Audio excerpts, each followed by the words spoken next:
Hey girl, welcome to the Get Your Guy Coaching podcast. My name is Anwar White, but you can just call me your own personal dating and relationship coach. Each week, you'll hear actionable advice, tips, and strategies that you can implement in your own love life. I'm talking about healing your heart, dating effectively, and understanding men so that you can, you guessed it, get your guy. Are you ready to level up your love life? All right, let's go. I never felt the way I do about anyone but you. Hello, my loves, and thank you so much for joining the Get Your Guy Coaching podcast. I am so excited to be back. I've taken a little bit of a hiatus, and it wasn't because I was trying to ghost you all or shade you all. It was because I went to Europe. I was in Paris, and I was in London, and I got to meet up with some good friends. But I will talk about that a little bit later in this episode. Today, I want to talk about offline dating. Yeah? And the reason why I want to talk about it is because a lot of you all are just like tired of the apps. Yeah. And I get it. It can be really exhausting to go through similar conversations with so many people who are like not doing what they're supposed to be doing or not asking you questions. And you feel like you have to do all of this emotional labor to keep the conversations going. And it can just be really frustrating and disappointing. And so many of y'all are like, F the apps. I get it. Guess what? Y'all get to also offline date. And we're going to talk about that today and how to do it, yeah? Or at least give you different ways and different tools to do it in a way that feels comfortable, safe, and fun and exciting to you, yeah? I think it's really important to have a hybrid approach to dating because guess what? There are going to be moments when the apps aren't hitting and there are going to be moments where we're not meeting guys in real life, and to be able to have both will allow you to maximize your dating efforts. Yeah. And guess what? I know it's like much more convenient to like, work, come home, eat dinner, watch TV, and be on the apps a little bit. But y'all, the pandemic is calming down a little bit, and we are going to have to put ourselves out there a little bit. Okay? So I want y'all out and about. We're going to have to like make our lives much more well-rounded. So what does that mean?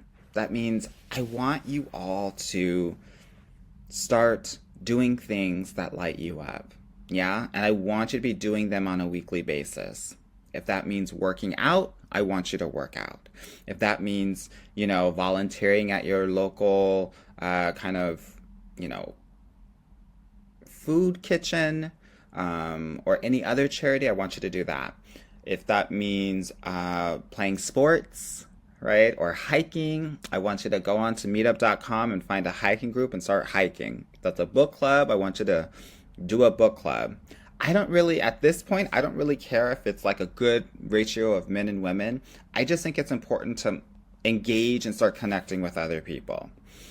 So first, get yourself out there, do a couple of things. I've always been privy to sports because that's what I did when I was in high school. So I'm always doing tennis and basketball before I was married, of course, but I'm still kind of doing it now.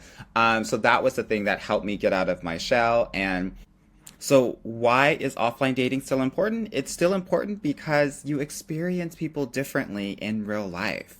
Yeah, and you will give people more of a chance if you meet them in real life than you will if you are chatting with them on a dating app. And the reason I say that is because the dating apps are really focused on really superficial things like looks and career and height and things like that. Whereas when you're in real life, like someone's personality might be able to shine and you'll be able to connect with them on a variety of different levels because you've been able to give that person more of a chance. Yeah. So it's still something that happens. And I would say a third of my clients actually do meet their guys out in the wild, IRL, in real life, offline. So it's still something that is possible. Okay, but I would say the majority of my clients, 2/3 to 70% of my clients are meeting their guys online. Yeah. Okay. Why is this important, and why am I talking about offline dating? Because I think it's important to understand that you're going to have to do it differently. that we are in a Me Too, post Me Too environment, and we are in a mid to post pandemic environment. So the thing is that men are not going to be approaching you in the ways that they were doing beforehand. It means that you're going to have to show up differently. It means that you are going to have to, what I call, open the space. Yeah, and so I'm going to talk a little bit about that later on in this episode so that you get a good understanding of what that looks like and what that means. But like I was telling you before, I was in Paris and London, and then I got sick. So that's why I've been away for the last 2 to 3 weeks. But while I was in Paris, I got to hang out with a really old friend of mine named Jerry. So I want to introduce everyone to my really, really good friend, Jerry. Jerry and I met each other in Milan when I was not a dating coach and working for Tom Ford and in fashion, which was a long time ago, almost 15 years ago. Jerry, why don't you introduce yourself to the girls? Hello, everyone. My name is Jeremiah. I'm from London. I am a fashion psychologist. And as Anma mentioned, we both met in Milan many, many years ago, and we have maintained a very strong friendship ever since then. Yes, and the thing that you need to know about Jerry, because you're not able to see him and me, is that we're 6'1", 6'2", we're very thin, our bone structure is crazy, and so anytime we're together, people think that we are models. And so I wanted to bring Jerry on because Jerry and I spent a night in Paris, and I thought it would be a really good opportunity for you all to hear a little bit about how to open up the space in dating offline, right? What I call social dating. And so, Jerry, we were in Paris recently, and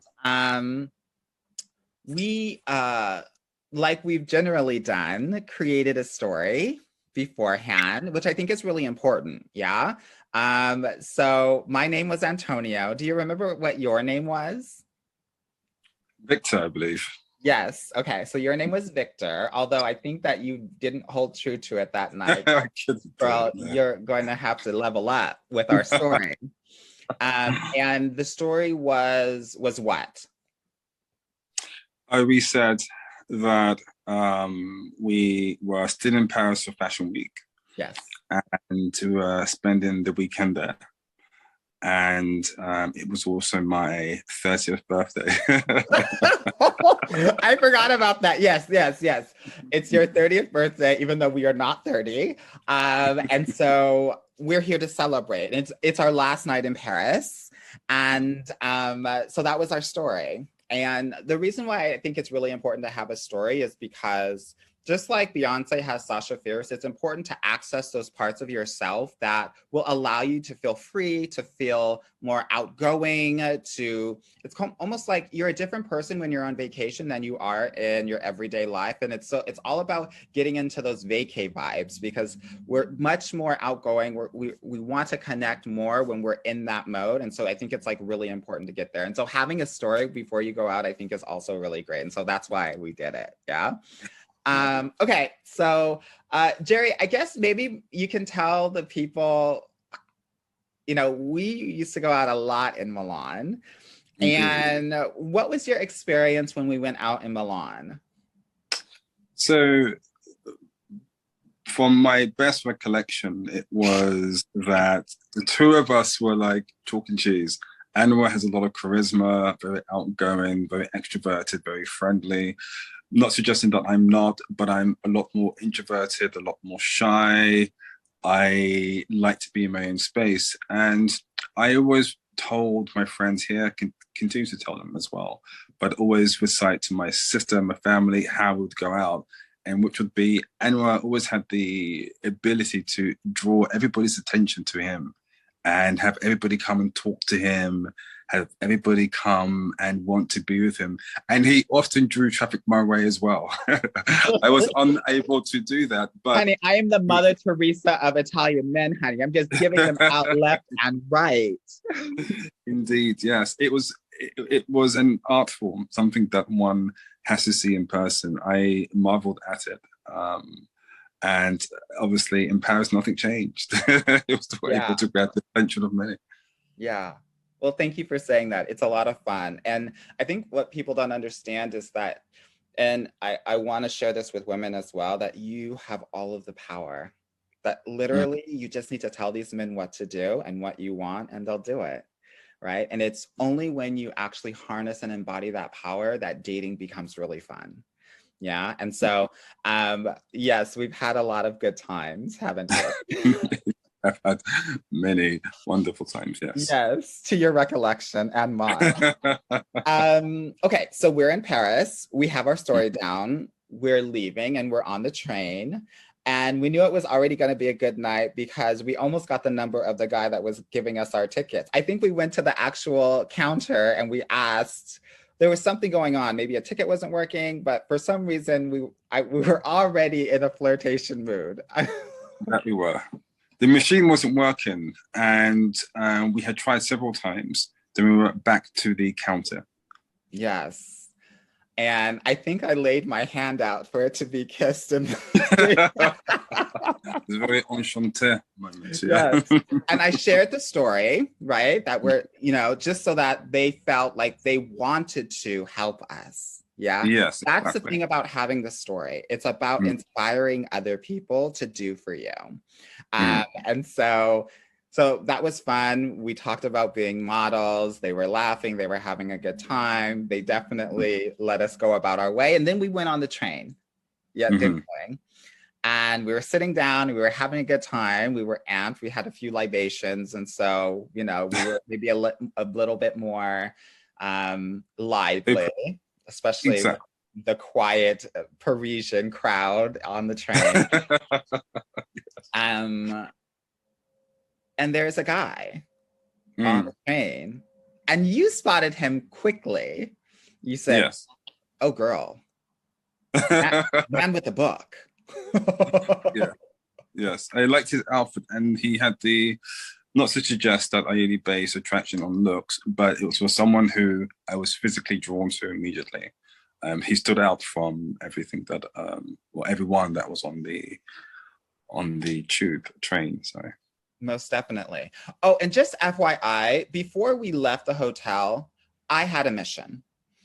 And my mission was that Jerry was going to kiss 3 men tonight, right? And as you all know, because you hear about my results on a weekly basis and how I get my clients into the most amazing relationships every week, I was going to follow through with that mission. He did. And he did. So let's talk about this boy on the train, because he was on another car, I believe, and we were like on another car, or there was a bit of distance between us. It was 2 different coaches for sure. Yes. Yeah. So, when my girl says she wants something, it's my job to get it. And so what did I do? As we talk about opening up the space, ladies, I think it's important to understand that there are different ways to flirt and there are different ways to connect with men, right? I always think about it in 3 different ways: intellectually, physically, and emotionally. Intellectually is like the banter, it's the talking shit, it's the poking holes, it's, even teasing can be intellectual in nature. And then we have the physical, which is obviously the eyes, the smile, the touching. And then we have the emotional, which is kind of the appreciation and the sharing of feelings and the acknowledging of what they're doing, right? And so in this way, I really focused on the physical and saying hi with eyes and smiling. And that's what I did. And just FYI, if you ever want to know if somebody's into you, you need to look at their feet. And this man's feet, one was pointing at me and one was pointing at Jerry. I think he wanted an Oreo situation. I'm not sure, honey. He wanted an Eiffel Tower like you don't know what.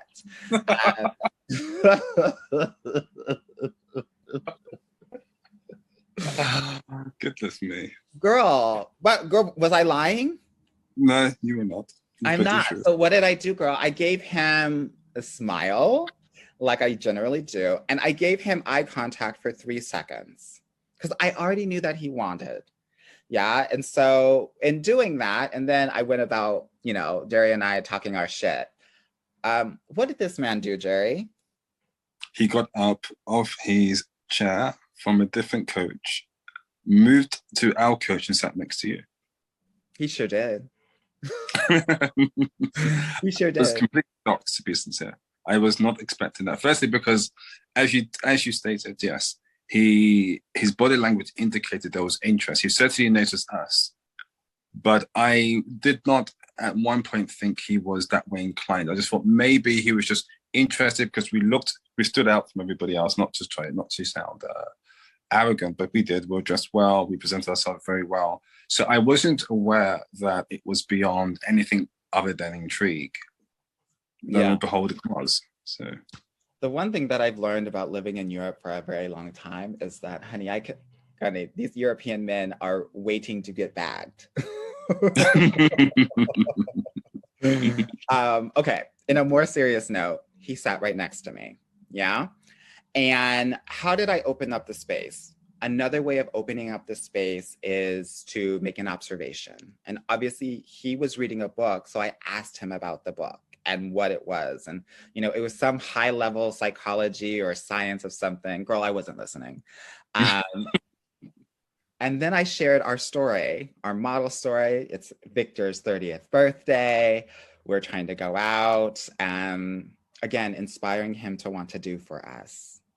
And coincidentally, we got off at the same stop in Le Marais, the gay, district of Paris. And, I gave him the Parisian kiss and I asked him to kiss my friend Jerry. And before I knew it, we had our 30-year-old. I think he was in the late 30s or something like that. Jerry, talk to me about that experience. Again, like I said, it had been some time since you and I had seen each other in person. But to relive what we lived in Milan and Paris, for me, was absolutely extraordinary. I was, again, still taken aback by how quickly that transpired, because it wasn't a 20-minute thing. It wasn't even a 15-minute thing. It was more within a few minutes. So the fact that you were able to turn that around so quickly, for me, was simply astonishing. Again, I said, okay, she's back. That's what. Girl, she never left. She never left. So this episode is not about like me and how fabulous I am, because I want everyone to know that literally all of y'all can do this. Yeah, everyone that's listening can do this if you have the tools and you're confident in actually implementing these tools, right? I gave him the smile and he came to me. I knew he was already into it based on the body language and the feet. You all can observe that, understand that, and then give eye and give smile and let these guys come to you. That's the takeaway here for this train guy. First kiss down, ready for kiss 2 and kiss 3. So now, after we get off of the train, we go to a bar. Do you even remember the name of that bar? The Cox. C-O-X. Yes. For clarification. Yes, honey. Because that was where we wanted to go that night. And it was a kind of like a beer garden of sorts. And I think we get a drink. And then there's this guy that's sitting across from the bar, kind of chilling and doing his own thing. So one of the ways that we opened up space is I shared the story and I asked him for recommendations. Again, another way to open up the space is to ask for a recommendation. Where should we go? Right? What are the things that are happening, tonight and in this area that we can have fun, because we're leaving for London tomorrow, right? And so obviously he was giving really great recommendations and having a good time and smiling. Do you remember anything about that guy? Just a picture. Oh yes, by the way, I took pictures of every guy that Jerry kissed, because I had told his sister beforehand that I was going to get her brother kissed 3 times that night. So I needed to have evidence, because I'm all about the receipts, honey. So yes. And, Jerry, do you mind if I share the pictures on the show notes? Are you okay with that, or not really? I'm okay with that.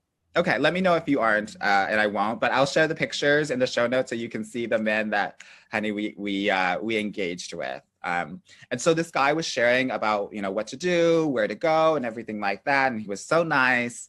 And then he gave my friend Jerry a kiss. Yeah. So that was the second guy.